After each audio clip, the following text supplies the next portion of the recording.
Assalamualaikum warahmatullahi wabarakatuh. Hamdan lillah wa syukran lillah wa la hawla wa la quwwata illa billah. Asyhadu an la ilaha illallah wahdahu wa asyhadu anna Muhammadan abduhu wa rasuluhu wa la nabiyya ba'dah. Allahumma salli wa sallim ala habibika wa rasulika wa nabiyyika Muhammad ibn Abdillah wa ala alihi wa sahbihi wa mawala. Allahumma arzuqna fahman nabiy wa hifdzal mursalin wa ilhamal malaikatil muqarrabin. Rabbi zidni ilman nafi'an warzuqna fahman wasi'an. Rabbi shrah li sadri wa yassir li amri wahlul 'uqdatam min lisani yafqahu qawli. Rabbi saddid lisani wa hdi qalbi bihaqqi sayyidina Muhammadin sallallahu alaihi wasallam. Dusturakum ya ahla darbi ya ahla batin ya ahla nawm wa ya ahla nur. Bijah wa barakati nabiyyika Muhammad sallallahu alaihi wasallam wa bijahil awliya wa syuhada was salihin. Amma ba'd. Yang saya hormati Bapak Imam Masjid At-Taubah, Ketua Badan Ta'mir Masjid At-Taubah, guru kita, pembina sains dan Syekh Ayam Suludu, Bapak Haji Rizal Kasim, Staf Khusus Wali Kota, Bapak Dr. Haji Basmi Said, para asatidzah, koordinator Sulawesi Utara Sains Pak Ustaz Jufri Ayuba, kemudian koordinator Kota Bitung. Saya sapa dulu suaminya, Haji Refli bin Saleh Memontok. Baru saya sapa istrinya, Hajah Lindawati Harahap. Itu aturannya, karena suami itu pemimpin. Apapun istri punya jabatan, suami tetap harus lebih mendahulukan. Supaya besok-besok, saya punya pengalaman Bu, waktu saya kuliah di Makassar dulu, masih istilah IAIN ya, Alauddin Makassar, itu rektornya Ibu Hajah Dr. Randa Rasgiana, suaminya dekan, istrinya rektor. Akhirnya apa yang terjadi? Suaminya bilang, kalau mengajar sama kita orang, itu ibu rektor, biar dia pimpinan di kampus, tapi kalau di rumah saya suruh bakar obat nyamuk. Apa salah? Tidak, memang begitu. Dan ternyata juga seperti itu yang saya lihat. Tetap rasa hormat harus ada kepada suami. Karena apa? Ibu-ibu bikin dosa, suami yang tanggung. Suami bikin dosa, suami tanggung sendiri. Ibu-ibu tidak tanggung. Demikian agama ajarkan. Ini urusan dosa ini bukan di bumi, Ibu. Urusan dosa di akhirat. Makanya dikatakan kullukum ra'in wa kullukum mas'ulun an ra'iyati. Setiap kamu pemimpin dan setiap pemimpin akan ditanya. Ar-rijalu qawwamuna 'alan nisa, kata Quran. Sedangkan laki-laki itu pemimpin bagi kaum perempuan. Bu Hajah jangan tersinggung ya. Saya hanya menjelaskan dan menerangkan. Kemudian para tokoh-tokoh, para bapak-bapak, ini alhamdulillah saya belum hafal semua yang nama-nama. Nanti tulis akan kombo kemarin kita sebutkan. Dalam tangan saya ada kitab Mukasyafatul Qulub, ya, Mukasyafatul Qulub Al-Muqarribu ila Hadrati 'Allamil Ghuyub fi ilmi tasawuf, yang disusun oleh Al-Imamul Hujjatul Islam Al-Ghazali. Beliau seorang ulama besar kan. Kenapa saya sengaja bawa kitab ini? Karena musibah tidak pernah berhenti, cuma pindah-pindah. Betul tidak? Musibah tidak pernah berhenti, tapi pindah-pindah. Yang kita khawatirkan ketika ada yang belum dapat jatah. Betul tidak? Dan Ibu, musibah itu bukan hanya di alam, bukan hanya petaka, longsor, banjir, tsunami dan sebagainya. Musibah juga pindah-pindah dari satu rumah tangga ke rumah tangga yang lain. Kenapa banyak musibah akhir-akhir ini datang di rumah tangga? Gara-gara TikTok, Facebook, Instagram. Itu tidak salah, semua tidak salah. Yang salah ini tangan. Baru setelah ketahuan, oh minta maaf, salah kirim. Betul tidak? Nah, sengaja saya bawa ini. Mukasyafatul Qulub, menyingkap hati. Apa yang harus disingkap dari hati? al-muqarribu ila hadrati 'allamil ghuyub. Bagaimana cara kita supaya hati ini dekat kepada Allah, Tuhan yang Maha Gaib? Mau saya jelaskan? Saya mau tanya dulu sama pembina, Pak Ustadz, kira-kira berapa jam saya dikasih? Oke, alhamdulillah, sampai pastiu. Saya bacakan ya. Musibah yang datang silih berganti itu disebabkan karena kita kurang sabar. Tentu kan aneh kan? Masa musibah datang karena kita kurang sabar? Nah, ini dalam kitab ini dikatakan fis sabri wal marad, soal sabar dan sakit. Perhatikan Bu, man arada ayyan juwa min azabillah wa yanalu thawaba wa rahmata wa yudkhilu jannata falayyin nafsahu an syahwatid dunya. Kata Imam Al-Ghazali, barang siapa yang suka, siapa yang ingin Allah hindarkan dia daripada siksaan azab dunia dan akhirat, serta memperoleh pahala dan memperoleh rahmatnya, serta Allah masukkan ke dalam surganya, falayyin nafsa an syahwatid dunya, perlembut dan perlunak keinginan kalian terhadap syahwat dunia. Apa itu syahwat dunia? Segala sesuatu yang membuat Anda lupa kepada Allah, itu syahwat. Saking cintanya kepada sesuatu sampai lupa ibadah. Nah, ini perhatikan.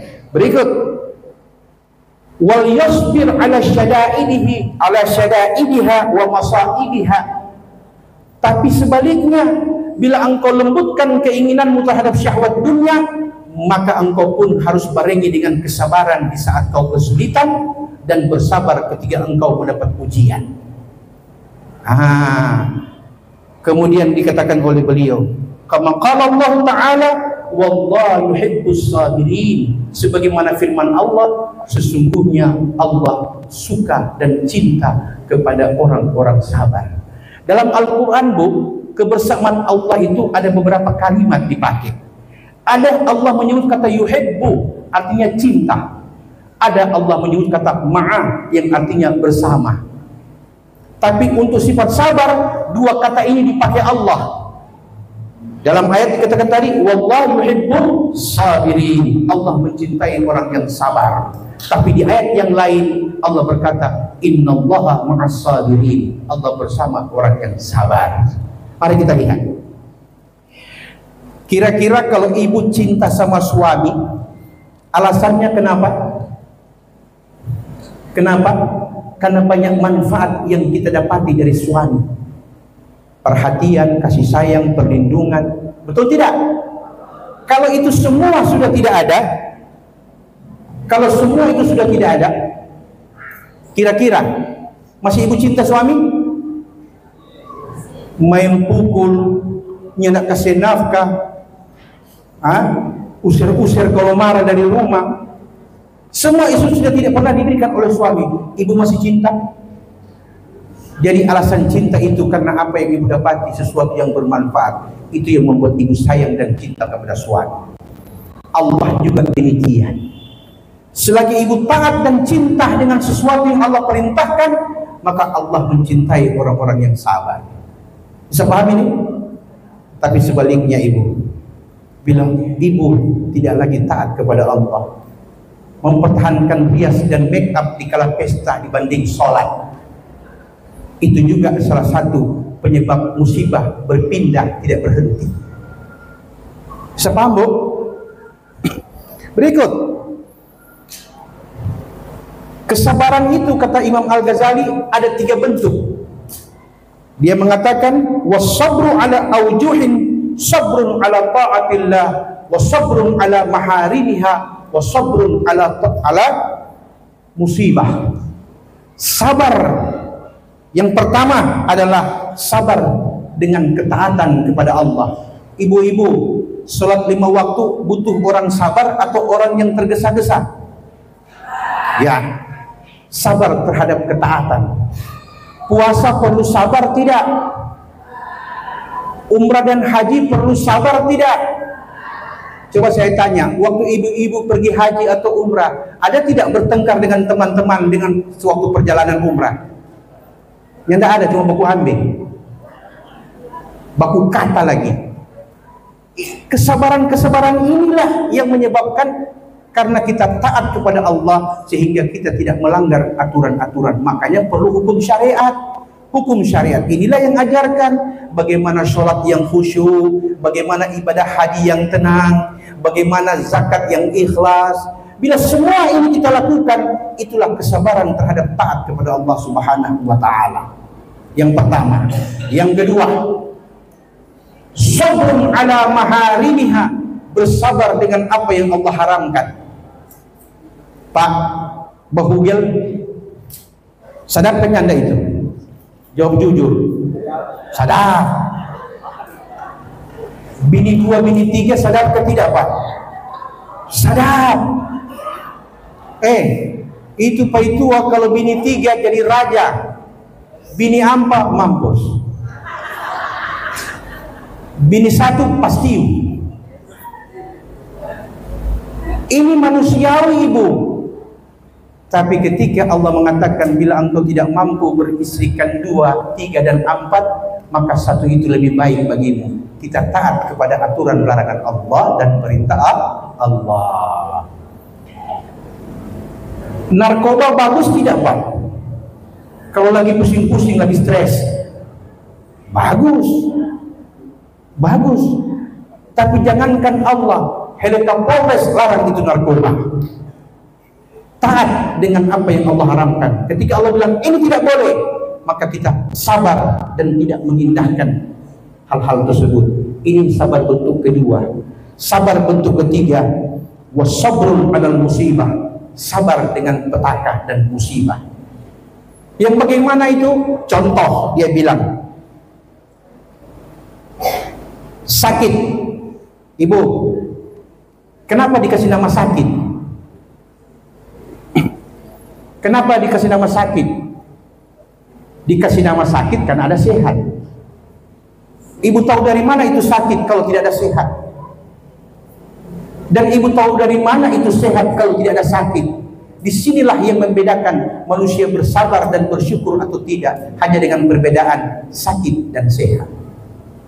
Maka oleh sebab itu, beliau mengatakan, Imam Al-Ghazali mengatakan, perhatikan ibu ya, dia mengatakan, faman sabara ala ta'atillah a'tahu Allah ta'ala yaumal qiyamah 300 darajah fil jannah. Barang siapa yang bersabar dengan tetap taat kepada Allah, datang perintah salat dia kerjakan, datang perintah haji dia laksanakan, datang perintah puasa dia kerjakan dan sebagainya, taat dengan kesabaran seperti itu, maka Allah akan berikan kepada dia 300 derajat di surga, yang antara satu derajat dengan derajat yang lain jauhnya antara langit dan bumi. Dan saya jelaskan kenapa begitu besar. Kedua, Imam Al-Ghazali mengatakan, wa man sabara ala maharihimillah Allah ta'ala yaumil qiyamah 600 derajah. Dan barang siapa yang bersabar dengan tetap menahan dirinya dari apa yang Allah haramkan, maka Allah akan berikan dia 600 derajat. Berarti lebih tinggi menahan diri dari syahwat daripada sekedar mengerjakan perintah. Tapi mari lihat bagaimana dengan orang yang sabar ketika dapat musibah. Imam Al-Ghazali mengatakan, wa man sabara 'alal musibah ta'allahu yaumil qiyamah 700 derajat fil jannah. Barang siapa yang bersabar dengan musibah yang Allah berikan, maka Allah akan berikan kepada dia 700 derajat di surga. Wa kullu darajatin ma bainal 'arsy ila as-sama'. Sedangkan sabar dengan musibah, setiap derajat satu dengan derajat berikut antara arsy dengan bumi, itu pahalanya. Ini ibu menunjukkan bahwa itu surga tidak mudah. Anda membutuhkan triliunan pahala baru Anda memenuhi syarat untuk masuk ke surganya Allah. Tapi dengan rahmat dan kasih sayangnya, setiap amal yang sedikit menurut manusia tinggi nilainya di hadapan Allah, bahkan berlipat-lipat kali derajatnya. Sehingga diperbandingkan Nabi, ada yang sebesar gunung, ada yang setinggi langit dan bumi. Karena memang kita butuh pahala yang banyak untuk mendapatkan kunci pintu-pintu surga. Tapi kalau mau pintu-pintu neraka, tidak usah pakai kunci. Bikin semua apa yang Allah larang, kau jangan bikin apa yang Allah perintahkan, maka Anda akan dengan mudah masuk ke neraka, pintu-pintu neraka Allah, tanpa bersusah payah. Nah, ada satu kisah. Ini ceritakan dalam kisah. Haka annahu kana fi bani Israil rajulun fasiqun wa kana la yamta'inu 'anil fasik. Ada seorang laki-laki fasik, laki-laki pembuat, suka buat onar, suka bikin kacau kampung, sampai-sampai itu kampung tidak pernah tenang gara-gara ini orang ini ada di tengah-tengah kampung. Maka tiba-tiba penduduk kampung berdoa kepada Allah. Summa ila Allah, mereka berdoa, ya Allah, kami tidak sanggup untuk mengusir dia, kami tidak sanggup mengalahkan dia, karena dia seorang laki-laki yang kuat, maksiat dan fasik yang selalu membuat keonaran di kampung. Maka tiba Allah terima doa penduduk kampung. Allah berfirman kepada Nabi Musa agar Nabi Musa datangi laki-laki itu, kalahkan dia dan keluarkan dari negeri itu. Maka Musa datang sesuai perintah Allah. Si laki-laki berhasil dikeluarkan. Ibu tahu, sejak itu laki-laki dikeluarkan dari negeri itu, dari satu tempat ke tempat yang lain, dia berpindah-berpindah sampai suatu saat dia tiba di padang pasir yang tidak berpenghuni. Jangankan penghuni, burung dan tumbuhan pun enggan tumbuh di tempat itu saking gersangnya. Dalam kelemahannya itu tiba-tiba dia jatuh pingsan tersungkur. Pada waktu dia tersungkur, perhatikan apa yang dia katakan. Wa waqa'a 'ala turab wa wada'a ra'sa 'alayh. Kemudian dia angkat kepalanya ke langit. Kemudian dia berkata kepada Allah. Perhatikan ucapannya. Dia katakan, ya Rabb, law kanat walidati 'inda ra'si la rahimatni. Sekiranya di saat aku sudah tidak berdaya ini, dia bilang kepada Tuhan, sekiranya di saat aku sudah tidak berdaya ini, sudah sakarat ini, kedua ayah ibuku ada, pasti ibuku akan berdiri di sampingku dan berkata, ampuni aku anaknya, rahmati aku anaknya, dan maafkan kesalahannya. Dan jikalau sekiranya ayahku masih hidup, maka orang ayahku pasti akan menolongku dari kelemahanku yang aku tidak sanggup lagi untuk berdiri. Jikalau sekiranya anak-anakku pun masih ada, mereka akan duduk di kaki dan di samping-sampingku sambil berkata, ya Allah, ampuni segala dosa dan kesalahan dan maksiat yang dibuat oleh ayahku. Ya Rabb, orang yang kucintai pun tidak tega melihat keadaanku. Demikian kata si pemuda kepada Allah di saat dia mengadu. Allah kemudian berfirman kepada malaikat. Malaikat datang ke surga dan turunkan bidadari dari surga. Ada bidadari yang menjadi seperti ibunya, ada bidadari yang menjadi seperti anak-anaknya, dan ada malaikat yang menyerupai seperti ayahnya, kemudian duduk sebagaimana keinginannya di samping tubuhnya, dan mereka berucap sebagaimana harapannya. Perhatikan kalimat terakhir. Dia berkata kepada Allah, fi tilkal mafada wa laysa 'indahu al-'ayn ya'inu Allah 'ala turab wa wada'a ra'sahu 'alayhi wa qala law kanat walidati 'inda ra'si la rahimatni wa la bakat 'ala mudillati wa law kana walid hadiran la'anani wa tawalla amri wa law kanat zawjati hadiratan. Sekiranya istriku pun ada, pasti istriku akan membantu dan menolongku. Wa qalu, dan mereka akan berkata, ampuni ayah kami, ampuni anak kami, ampuni suami kami, karena ia sudah terasing, al-gharib, al-da'if, al-asi, al-fasik, al-makruh. Dia sudah berbuat maksiat dalam keadaan lemah, terusir dari negeri dan keluarganya. Apalagi yang dapat ia lakukan selain kepada Engkau Tuhan seluruh kalian alam dan Maha Pengasih dan Penyayang. Kemudian dia berkata, Allahumma qata'tani an walidi. Ini orang yang sakit tadi bilang, ya Allah, Engkau telah putuskan hubunganku dengan keluargaku, dengan penduduk negeri yang aku tempati. Anak-anakku Engkau pisahkan, pasanganku Engkau pisahkan daripadaku. Fala taqtani min rahmatik. Walaupun mereka Engkau pisahkan, tapi aku tidak pernah berputus asa dari cinta dan rahmat-Mu, ya Allah. Ini ucapan seorang pendosa. Apa kata Allah ketika mendengar itu? Kemudian Allah berfirman, fa arsalallahu ta'ala lahu awra ala sifatin. Kemudian Allah utus seperti yang saya jelaskan tadi. Allah katakan, hai Musa, datangi satu tempat mafaza, satu padang pasir. Ada seorang laki-laki fasik yang mengeluh dan meminta kepadaku agar aku ampun dan rahmati. Sedangkan istrinya, anaknya, ibunya saja makhluk yang aku ciptakan punya cinta dan kasih sayang seperti itu walaupun dia bermaksiat. Bagaimana dengan aku, Allah Tuhanmu yang maha pengasih dan maha penyayang? Maka aku lebih pantas aku menjadi pengampun dibanding makhlukku. Maka turunlah engkau dan cari pemuda itu dan katakan kepadanya, dia salah satu wali di antara wali-waliku. Kemudian Allah matikan dia dalam keadaan husnul khatimah, seorang pendosa yang sadar dengan dosanya. Tapi mari sebagai penutup, lihat bagaimana seorang yang saleh tapi bertutup hidup dengan su'ul khatimah. Ini kisahnya.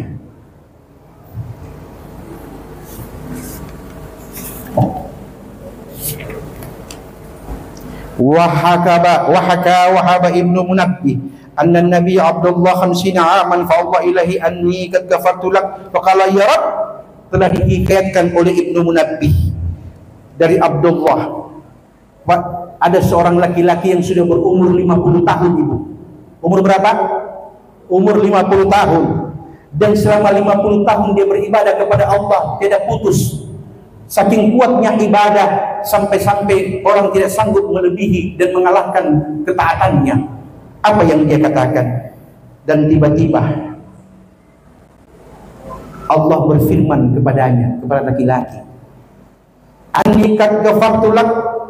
Allah bilang, sudah, hai hambaku, aku ampuni dosa-dosamu karena ibadahmu selama 50 tahun. Tapi apa kata ini orang yang saleh tadi, yang ahli ibadah? Dia bilang, ya Rabb, Tuhan, limadza taghfiru li? Mengapa engkau mengampuniku? Walam aznab, padahal saya tidak pernah berbuat dosa. Dia bilang begitu kepada Allah. Waalaikumsalam warahmatullahi wabarakatuh. Protes. Marah-marah. Sabar. Baru ada jelaskan. Fa'amarallahu irquh. Karena dia bilang, Tuhan, mengapa engkau mengampuniku sedangkan aku tidak pernah berbuat dosa? Ibadahku 50 tahun itu kan sudah cukup. Maka Allah berkata, baik, mari kita ukur 50 tahun ibadahmu dengan nikmat yang kuberikan. Apa yang Allah berikan? Fa'amarallahu irqah fadaraba alaih. Allah hanya mengorek satu urat sarafnya saja di punggung. Satu urat saraf kalau korek. Yang sekarang bahasa saraf kejepit. Ini dibilang di sini. Ternyata saraf kejepit sudah ada pada beberapa tahun yang lalu. Cuma belum dikenal saraf kejepit. Cuma kalau saya tidak salah di sini dia bilang saraf TGP. Apa dia bilang? Dia ketawa ibu karena kita juga saraf kejepit. Walam yanam tilka laila, satu malam dia tidak bisa tidur karena saraf kejepit tadi. Kemudian Allah utus satu malaikat, faja'a malakus subh. Kemudian datang malaikat subuh kepadanya dan berkata, malaka min darban bil irid. Kenapa ente tidak bisa tidur? Ente terus mengeluh, aduh, mati jo kau begini. Ini ahli ibadah, ahli salat, ahli zikir, ahli majlis berkata seperti itu ketika Allah hanya mengorek satu nikmat. Kemudian dia berkata, faqala inna rabbuka yaqulu lak ibadah 50 aman. Bukankah engkau berkata kepada Tuhanmu engkau telah beribadah 50 tahun? Ma ta'dilu syakwa al hadzal ilm? Kenapa hari ini engkau mengeluh? Ternyata Allah tidak butuh maksiat manusia. Allah juga tidak peduli dengan ibadah manusia. Yang Allah peduli adalah ketaatan. Itu yang membuat bila kita lakukan, dunia akan jauh dari petaka, musibah tidak akan lagi berpindah-pindah karena sifat sabar yang perlu kita bina. Di majlis ibu-ibu berkumpul bukan sekedar bagaimana putihnya pakaian, bukan bagaimana sekedar bagusnya bacaan surah Al-Kahfi, tidak. Tapi bagaimana kita belajar agama, faham sedikit tapi rutin, itu lebih baik daripada banyak yang ada yang dibekek. Sebab sabda Nabi kepada kita semua, sesungguhnya Allah sangat cinta kepada suatu amal yang sedikit tapi rutin. Ahabballah amal madama alaihi wa in qala sahibu. Amal yang paling Allah suka sedikit tapi rutin. Artinya rutin di sini biar ibu-ibu cuma tahu bikin, biar cuma sedikit bikin. Kalau papa pulang ke rumah, papa masih bobo suar-suar dengan apa cium-cium sedikit. Ini contoh. Mama lebih begitu, biar mama sudah bawa asam di dapur, sudah bawa apa daun, papa tetap cium. Itu perbuatan kecil tapi menyentuh di hati. Betul tidak? Saya mau tanya jujur terakhir ini. Mana ibu-ibu suka? Paito bobo asam atau paito pemuka asam? Ternyata bubuk asam.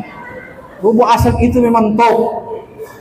Ya, tapi jadi pedo tahu diri le, jangan selalu hari-hari bubuk asam ke siang. Tidak. Ibu, ada seorang wanita, dia ambil apa?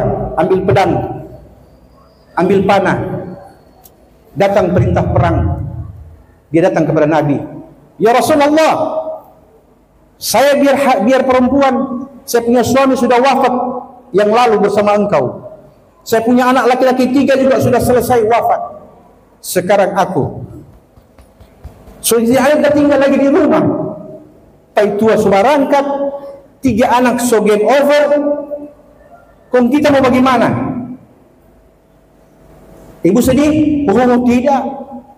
Kenapa saya masih sedih? Suami saya syahid. Anak laki-laki saya syahid, anak kedua saya syahid, anak ketiga syahid, dan aku ingin juga syahidah seperti mereka. Karena saya ingin berkumpul di surganya Allah dalam satu keluarga yang Allah rahmati. Nabi melihat seperti ini, Nabi katakan, Don. Tahu tuh Don? Jadi dia berperang. Ternyata kehebatannya perang tidak kalah dengan suaminya dan tidak kalah dengan 3 putranya. Tapi takdir Allah datang di penghujung akhir perang. Ia gugur dengan beberapa anak panah. Saat dia tersungkur, kudanya juga kena tombak. Jatuh. Ketika jatuh, tiba-tiba langit menjadi mendung. Sahabat berkata, Ya Rasulullah, langit akan turun hujan. Nabi katakan, tidak. Langit mendung karena ditutupi oleh malaikat yang Allah turunkan dari langit untuk menjemput seorang syahidah yang rohnya belum dikeluarkan tapi harum semerbak sudah sampai ke surga. Itu zaman perang. Sekarang zaman damai. Apa yang harus dilakukan? Berdamai dengan suami, berprasangka baik kepada suami, jangan berburuk sangka. Suami juga mesti rajin-rajin jaga tanya, mama ada di mana? Kau tanya-tanya, video call sekali-sekali. Karena kadang-kadang kalau cuma telepon, biar ada di tempat lain, bilang ada di sini. Video call. Coba-coba, mama kalau memang ada di rumah makan, coba mau lihat tuh makanan-makanan. Ternyata nyanda. Coba kok mau lihat apa? Ada semua itu di sini. Padahal ada di mana? Ada di Mega Mall. Ada kasih habis itu pendapatan 1 minggu. Sahabat, demikian sebagai penutup saya ingin agar kita semua bermajlis tidak hanya sekedar apa yang kita dapat, tapi bagaimana kita mengamalkan. Sedikit tapi dengan keikhlasan hati kita amalkan, insya Allah rumah tangga, anak kita, keluarga kita, lingkungan kita, bahkan negeri kita akan menjadi aman dari segala petaka dan musibah. Karena kita taat kepada larangan Allah, taat kepada perintah Allah, dan taat dan bersabar dengan musibah yang datang. Wallahul musta'an, wabillahi taufiq wal hidayah. Assalamualaikum warahmatullahi wabarakatuh.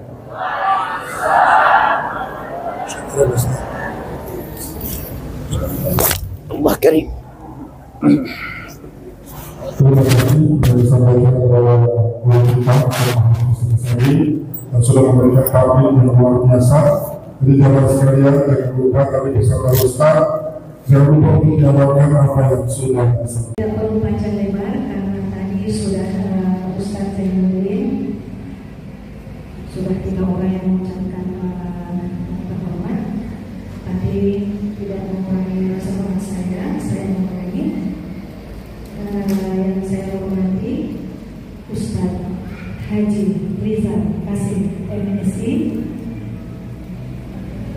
yang akan membawakan doa dan zikir pada hari ini.